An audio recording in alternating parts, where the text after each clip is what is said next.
Magandang gabi mga masters, bali ngayon po ay 8 videos po ma-upload ko po sa aking YouTube channel. Tama nga mga masters, 8 videos nga po ma-upload ko. Yon, what's up mga masters? Nandito na naman tayo sa panibagong araw, panibagong kabanata na naman ang pagsasama-samahan natin ngayon guys.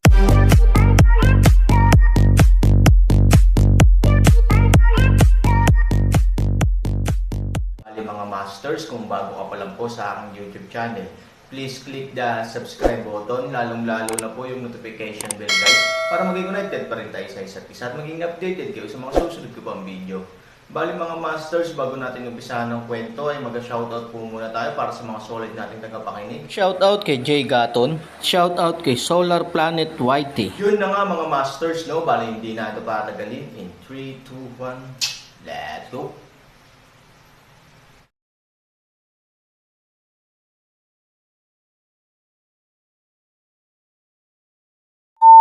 Aaron ito up, karaniwang ang buong restaurant customer ang lahat ng tumayo mula sa table, na eksena, ang may-ari ng restaurant at ang tindera binuksan ng isang buhay ay hindi nakita. Bahagyang sumimangot si Aaron at malumanay na umupo. Wow! Sabay-sabay na umupo ang buong restaurant. Aaron walang magawang pusong pilit ng ngiti, iling ang kanyang ulo, ihulog ang ilang amethyst sa mesa, pinangunahan si Moyang at ang iba pa, balak na umalis. Sa sandaling umalis siya, lahat ng tao sa restaurant ay tumayo at gustong umalis, ngunit sila ay direktang pinandilatan ng mga mata ni Hansanya. Gayunpaman, isang restoran lamang, mayroon pa ring ilang mga numero, nagmamadaling lumabas. Tingnan ay Jangbei 7 kakaiba, Aaron naiinip na nakasimangot. Anong problema? Great Ziyahan, I'm in Big Pancake Heaven. Ngayon lang, salamat sa tulong mo, para hindi tayo magloko sa publiko. At saka, kung hindi mo inalis ang Chen Shiman na yan, may 7 nakababatang kapatid na babae, hindi ko alam kung paano sila mabubuli ng kontrabida na iyon. Bagamat sinabi ng iyong mga mata na huwag kaming sumunod sa iyo, kailangan naming suklian ang iyong kabutihan, kaya't naglakas loob kaming palayasin sila.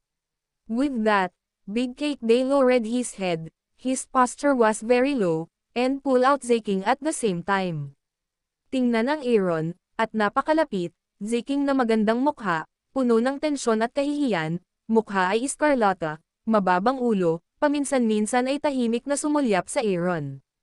Admirer, sa isang casual na iniligtas ang kanyang sarili, tulad ng isang eksena, para kay Zeking, parang panaginip, hindi malilimutan. Hindi sa daan, tumango si Aaron, tumingin kay Moyang at sa iba pa, at aalis na sana. Pancake Day 7 tao ang tumingin sa isa't isa, isang kagat, mahirap na pigilan Aaron at iba pa. Kahit nakakaiba ang hitsura ng 7 halimaw sa Jangbei, palagi silang gumagala sa ilog at lawa. Mabait sa amin ang dakilang Ziyahan at matagal na namin siyang hinahangaan. Kung hindi kami naayawan ng dakilang Ziyahan, mangyaring dalhin sa ilalim ng kanyang utos, ang aking mga kapatid ay italaga ang kanilang sarili sa kamatayan. 7 kakaiba, lahat ng abnormal na pag-ibig 7 nakababatang kapatid na babae purple-green.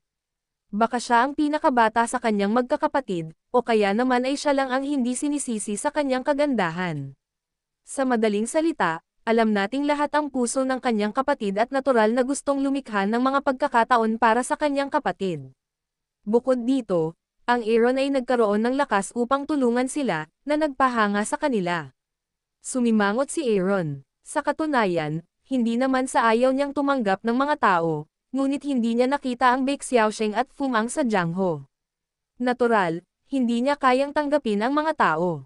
Pagkatapos ng lahat, palagi nilang ginagawa ang mga bagay na ito.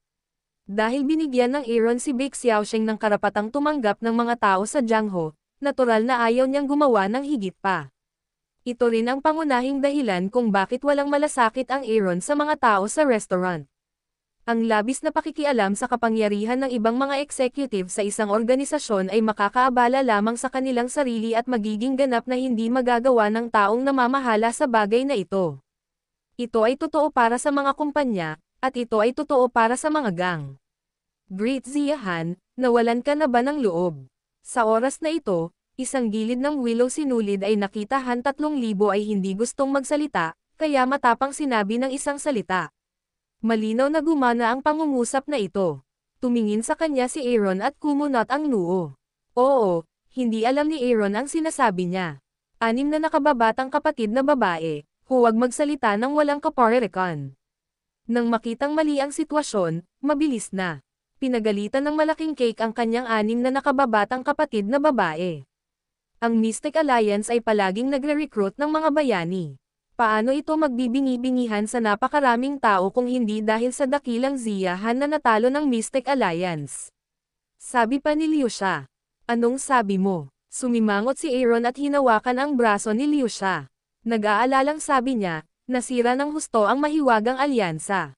Ang braso na hinawakan ni Liusha ng Aaron ay hilaw at masakit, ang magandang mukha ay puno ng sakit para sa isang sandali.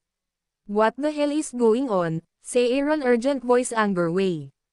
Nagkatinginan ang 7 halimaw at kumunot ang noo. Naramdaman ni Liusha na ang kanyang mga braso ay naklamp ng mga bakal na sipit. Sinabi niya sa sakit, hindi mo ba alam ang Alliance of Helping the Family to Annihilate the Mysterious People? Oo, narinig ko na noong nag-aaway kayo sa Washi City, sinalakay ni Fuya at ng kanyang pamilya ang mahiwagang alyansa ninyo sa Chanho City Inn. Inatake nila ang Nail Izmo sa 2 paraan ng magkasabay. Hindi inaasahan ng mga disipulong iyon ng alyansa na bigla na lang umatake ang alyansa ni Fuya, at talagang napatay sila. Walang napatay, maingat na sabi ng Big Cake Day. Boom! Bigla na lang si Han. Ang itim na espiritu ni Aaron ay biglang nagwala, at may eskarlata na liwanag sa kanyang mga mata, halatang kumukulo ang dugo, at si Aaron ay nasa galit na. Bang-bang! Nawasak! Futian, gusto kong mamatay ka ng malakas, si Han ay tumama sa lupa gamit ang kanyang kamao. Bang! Langit! Mali! Gumamit sila ng enerhiya para protektahan ito, para hindi gumuho ang paligid ng kalye. Sino ang gumagawa nito? Damn it, panindigan mo ako. Sa oras na ito, pagkatapos ng pagmuni-muni ng maraming tao, galit na sabi nila at sabay na naglakad dito. Isang grupo ng mga tao na nagmumura, halatang dahil dito ay biglang hinayaan ang paligid na maging napaka-unpredictable na mga tao na puno ng galit. Maraming tao ang humawak sa kanilang mga palso at sinusubukang lumapit at linisin ang taong ito na hindi alam kung gaano siya kalakas. Gayunpaman, nang dumating ang isang grupo ng mga tao, nakita nila ang isang lalaking nakaluhod sa kalahati ng kanyang mga tuhod at humampos sa lupa gamit ang isang kamao, na may itim na gas sa tabi niya. Sa tabi niya ay ang 7 halimaw sa Jangbei at 2 kakaibang lalaki at isang babae. Huwag kang magulo, Aaron yan. Sa oras na ito, sa loob ng restaurant, ang grupo ng mga nanonood ay sumugod sa labas at huminto sa pagmamadali. Here ay Aaron, orihinal na isang grupo ng mga agresibong tao, biglang isang leng, sa susunod na segundo, sa nagmamadali o dagandong langit pagkatapos ng langit ng abandonahin na kasuot, tumakas. Tumatakbo sa isang lugar na malayo sa Aaron, ang mga taong ito ay humihinto ng nagmamadali at tinitigan ang Aaron ng paisa-isa. Sa oras na ito, si Aaron ay halatang galit na galit at nagngangalit ang kanyang mga ngipin. Pagkatapos ng aksidente ni Ivory, sumugod siya sa lungsod ng Firestone. Natural, wala siyang alam tungkol sa nangyari sa lungsod ng Chanho. Ngayong nakakarinig ng masamang balita, paanong hindi magagalit si Aaron? Fu Mang, Bai Xiaosheng, Linlong, alin ang hindi niya mabuting kapatid? Ang mga bagong kapatid na iyon na sumali sa mahiwagang alyansa, kahit na walang anumang kaligayahan, ay pinatay sa lugar.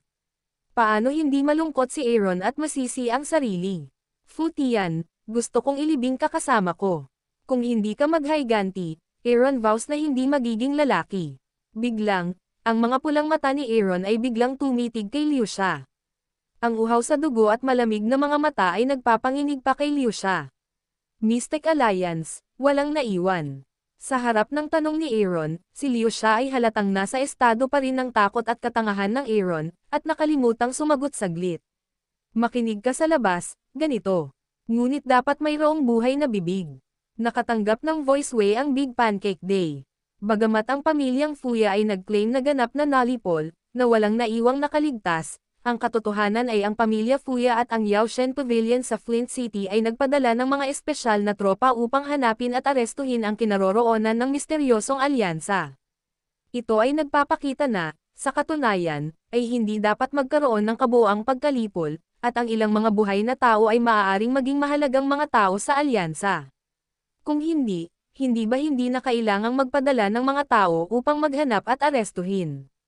Nang marinig ang paliwanag ng Big Pancake Day, medyo nabawasan din ang galit ni Aaron. Pagkatapos ng lahat, sa ganitong paraan, maaaring buhay pa si Baek Xiaosheng sa Jiangho.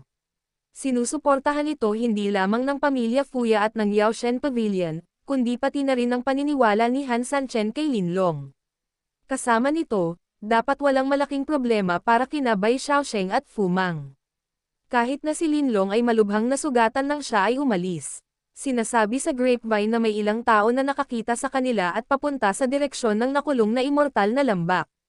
Gayunpaman, ito ay isang ubasan at hindi ito tumpak. Nakapunta na tayong lahat sa lupain ng natrap na dragon. To tell you the truth, wala pa tayong nakita sa kanila sa Trap Immortal Valley, kaya itong grapevine na ito ay, walang sinabi ang malaking Pancake Heaven, higit pa at hindi nais na pasiglahin ang Aaron. Gayunpaman, ang kahulugan ay halata. Nakulong Fairy Valley. Sumimangot si Aaron. Anong ginagawa nila doon? Hindi ba iyon makatuwiran? Alam ba nilang nandoon sila, kaya hinanap nila ang sarili nila? Batay sa karunungan ni Bai Xiaosheng sa impormasyon, iniisip ni Han Sanchen na malabong malaman nila ang tungkol dito, ngunit hindi niya ito isinasantabi. Paano kung, ngunit kalahati ng oras pagkatapos ng malaking cake, ito ay talagang nagbuhos ng isang palanggana ng malamig na tubig sa Aaron. Oo, sa panahon ng labanan ng nakulong na walang kamatayang valley, ang Aaron ay minsang tumayo sa ere, ngunit wala siyang nakita ni isa sa kanila. Talaga bang chismis? Ngunit huwag masyadong panghinaan ng loob. Sa oras na ito, isang bahagi ng Jiangbei dalawang kakaiba makita Aaron tumingin na wala, hindi maaaring ngunit paraan, sa ilog at lawa. Bagaman mayroong maraming mga chismis, ngunit kung minsan mayroong maraming mga tunay na balita. Kung nakapunta na sila sa Kunsian Valley, mas mabuting maghintay dito ng ilang araw.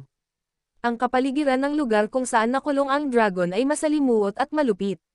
Sa loob ng 100 milya sa paligid, ang lungsod na ito lamang ang maaaring magpahinga ng saglit. Kung nakapunta ka na, tiyak na dadaan ka dito, 3 kakaiba din ang dali-dali. 3,000. May punto sila. Bakit hindi ka nalang maghintay ng ilang araw pa sa syudad? Kalsada ng Moyang. Oo, 3,000, o maghihintay tayo. Ang daw 12 ay isang paraan din. Bahagyang kumunot ang 3,000 kilay ni Han, tumingin kay Moyang at iba pa, at tumingin kay Jiangbei 7 kakaiba, isang panahong mahirap magdesisyon. Mahusay Zia Han, makakatulong din ang 7 kapatid ko para malaman ang impormasyon ng mga taong dumadaan sa lungsod na ito, o gusto mo bang maghintay ng ilang araw pa?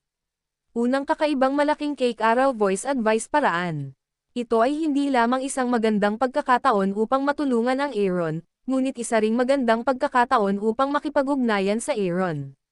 Sa oras na ito, hindi kalayuan sa lungsod, si Fu Mang at iba pa ay talagang nakabantay at dahan-daang patungo sa hangganan bayan. Pagkatapos ng mga araw ng pagmamaneho at pag-iwas, sila ay pagod. Kinagabihan, sa wakas ay nakarating na sila sa labas ng lungsod, ngunit sa oras na ito, sunod-sunod na dumating ang gulo. Yun na nga mga masters, no? Bali panibagong kabanata na naman yung natapos natin ngayong gabi. Muli, maraming salamat po.